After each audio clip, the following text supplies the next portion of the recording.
ఊరంతా నీ పెళ్లి గురించే మాట్లాడుకుంటున్నారు. శుభలేఖ కూడా చాలా బాగుంది. నేను ఈ ఊరు నుంచి వెళ్ళిపోతున్నాను. ఇక్కడే ఉంటే మనం తిరిగిన ప్రతి చోటు కనిపిస్తుంది. అది నాకు చాలా కష్టంగా ఉంటుంది. అందుకే వెళ్ళిపోతున్నాను. నిన్నొక్కసారి చూడాలనిపించింది. ఆ అబ్బాయి ఎవరో నాకు తెలియదు కానీ ఈస్ వెరీ లక్కీ. అంటే నేను ఇప్పుడు తీసుకెళ్ళడానికి రాలేదా? మీ వాళ్ళ గురించి తెలిసేలా మాట్లాడుతున్నావా? అవును, తెలిసే మాట్లాడుతున్నాను. ఏం చేస్తారు? చంపేస్తారు, అంతే కదా. నాకు ఇష్టం లేని పెళ్లి చేసినా కూడా జరిగేదంతే. అలా మాట్లాడొద్దు. నువ్వు హ్యాపీగా ఉండాలనే నేను ఈ ఊరు వదిలి వెళ్ళిపోదాం అనుకున్నాను. అంతేకాని నువ్వు లేకుండా బ్రతకడం నాకు చాలా కష్టం. అందుకే చెప్తున్నాను, మొదటిసారి మనం ఏ గుళ్ళో అయితే కలుసుకున్నామో అదే గుళ్ళో అదే దేవుడి ముందు మనం పెళ్లి చేసుకుని ఎక్కడికైనా వెళ్ళిపోదాం. ప్లీజ్ నా మాట విను.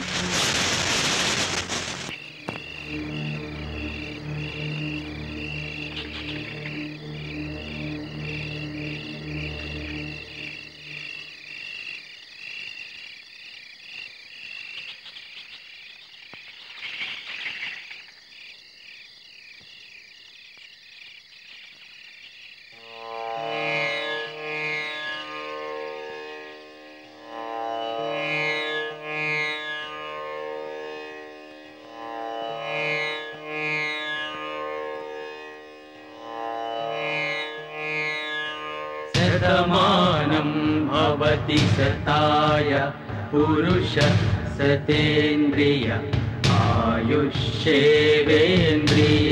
प्रतिष्ठति माङ्गल्यं तं पुराणेन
వద్దు,